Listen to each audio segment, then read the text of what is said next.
கரூர் கூட்டத்தில் 41 பேர் பலியான சம்பவம் பெரிய அளவிலான அதிர்ச்சி அலைகளை ஏற்படுத்தியதோடு கட்சியினுடைய துவக்க கால பயணங்களுக்கு மிகப்பெரிய இடையூறு ஏற்படுத்தும் அளவுக்கும் அந்த சம்பவம் பெருசா பூதாகரமாக பேசப்பட்டது. அந்த விவகாரத்திலிருந்து மீண்டு அடுத்தடுத்த நகர்வுகளை நோக்கி பயணித்து கொண்டிருந்த நடிகர் விஜய் மக்களை சந்திப்பதை தவிர்க்கிறாரு அப்படின்ற ஒரு பகிரங்க குற்றச்சாட்டு தொடர்ந்து எல்லா அரசியல் கட்சிகளாலும் முன்வைக்கப்பட்டு வருது. குறிப்பா மேடைகளில் இன்னும் நடிகராகவே தன்னை அடையாளப்படுத்தி காண்பிக்கிறாரே தவிர ஒரு அரசியல் கட்சி தலைவருக்கான எந்த விதமான அணுகுமுறையும் அவர்கிட்ட இல்லை அப்படின்ற மாதிரியான பகிரங்க குற்றச்சாட்டுகளை தொடர்ந்து வச்சுட்டு வராங்க. குறிப்பா மேடைக்கு அவர் வருவதாக சொல்லப்படுகிற நேரமும் அவர் வந்து சேருகிற நேரமோ அங்கே திட்டமிட்டபடி அவர் உரையாற்றுகிற அந்த 25 முதல் ஒரு 45 நிமிடம் வரை பேசுகிற அந்த உரையாடலும் அந்த பேச்சும் ஒரு மக்களுடைய யதார்த்த கள நிலவரத்தை பற்றி தான் பேசுகிறாரா அல்லது சினிமா வசனம் போல பேசி முடிச்சுட்டு வெளியே வந்துடுறாரா அப்படின்ற விமர்சனங்களையும் முன் வச்சுட்டு வருது. விஜய்க்கு பெரிய அளவிலான கூட்டம் கூடுது. இந்த கூடுகிற கூட்டமெல்லாம் ரசிகர் கூட்டமா அல்லது வாக்கு வங்கியாக மாறுகிற கூட்டமா அப்படின்ற கேள்விகளையும் எழுப்புகிற அதே நிலையில் தொடர்ந்து பல்வேறு கட்சிகள் விஜய்க்கு சரமாரியான விமர்சனங்களை வச்சுட்டு வராங்க. மத்தியில் ஆளுகிற பாரதிய ஜனதா கட்சியை பற்றி எந்த விதமான விமர்சனங்களையும் அவர் முன்வைக்க தவறுறாரு, என்ன பாஜகவை பார்த்து அவர் பயப்படுறாரா அப்படியான விமர்சனங்களும் ஒரு புறம் வச்சிட்ருக்கிற அதே நிலையில் இங்கே ஆளுகிற மாநில கட்சி தான் எங்களுடைய பிரதான நோக்கம், அவங்கள தான் நாங்கள் இங்கே எதிர்த்து களம் நிற்கிறோம், எங்களுக்கும் அவங்களுக்கும் தான் போட்டி அப்படியெல்லாம் சொல்கிற விஜய் மக்களுக்கான பிரச்சனைகள் ஏராளம் இருக்கும்போது அந்த பிரச்சனைகளில் ஒரு பிரச்சனையை கூட அவர் கையில் எடுத்து பொதுத்தளங்கள்லையும் மக்கள் மன்றம் முன்னாடியும் நேரடியாக வந்து மக்களோடு ஒன்று திரண்டு ஒரு போராட்டத்தையும் அவர் ஏன் சந்திக்கலை அப்படின்ற கேள்விகளையும் எழுப்பி வராங்க. இதற்கெல்லாம் நான் விளக்கம் சொல்ல வேண்டியது இல்லைங்க, எங்களுடைய அரசியல் வித்தியாசமான ஃபார்முலா ப்ரோ என்றெல்லாம் பேசுகிற விஜய் மக்களுக்கான பிரச்சனைகள் 1000 இருக்கும்போது இன்னும் தன்னுடைய நிலைப்பாடுகளை ஒரு உறுதியை எடுக்காமல் இருக்கார்.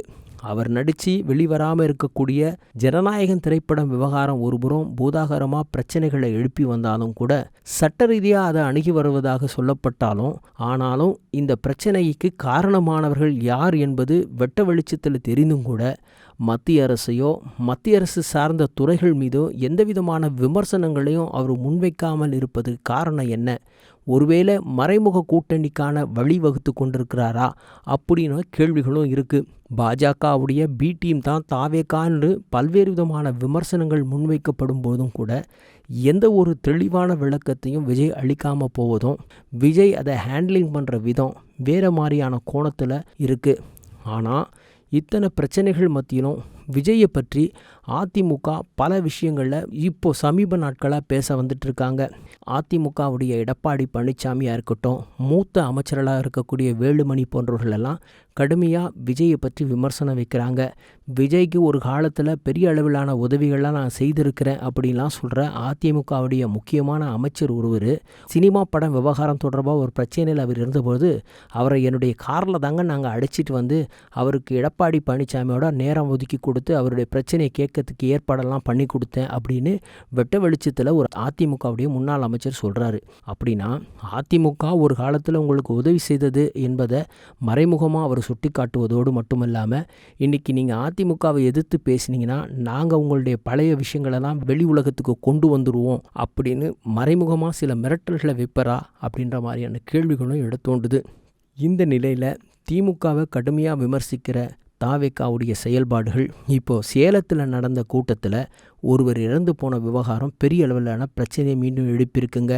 சேலத்தில் நடந்த கூட்டம் கட்சியினுடைய முக்கிய நிர்வாகிகளுக்கான கூட்டம் தான் அப்படின்னு சொல்லப்பட்டாலும் கூட சம்பந்தமே இல்லாத சுராஜ் என்ற ஒரு நபர் அங்கே எப்படி வந்தார், அந்த நபருக்கும் கட்சிக்கும் எந்த விதமான தொடர்பும் இல்லாத நிலையில் அவர் யாரால் அழைத்து வரப்பட்டார், அங்கே போதிய ஏற்பாடுகள் முறையாக செய்யப்படாததுனால அவர் இறந்து போன சம்பவம் மீண்டும் ஊடகங்களில் பெரிய செய்தியாக நிற்கிறது. எனவே ஒரு கட்சியையே கூட்டத்தையும் ஒழுங்குபடுத்தக்கூட தகுதியற்ற விஜயாலும் தாவேகா கட்சியால் நாளைக்கு எப்படி மக்களுக்கான உத்தரவாதத்தையும் மக்களுக்கான நம்பிக்கையும் கற்பிப்பாங்க அப்படின்ற கேள்விகளையும் எழுப்பி வராங்க. இந்த சூழலில் தாவேகா தன்னுடைய நிலைப்பாட்டிலிருந்து கொஞ்சம் வெளிப்படைத்தன்மையோடு செயல்படுவதற்கு முன் வரணும் அப்படின்னும் எதிர்பார்க்குறாங்க. இப்போ போட்டி என்னவோ திமுகவுக்கும் தாவேகாவுக்கும் தான் என்பதான விஷயத்தை அதிகமாக ஊடகங்கள் செய்தியாக பரப்பி வர நிலையில் தாவேகா தன்னுடைய நிலையை 3வது இடத்திலே வச்சுக்குமா அல்லது முதலிடத்தை நோக்கி பயணிக்குமா என்பதை வருகிற 2026 தேர்தல் களத்தினுடைய முடிவுகள் தான் பாடமாகவும் படிப்பினையாகவும் தரப்போகுது என்பதை எதிர்நோக்கி நிற்கிறாங்க ரசிகர்கள், தொண்டர்களும்.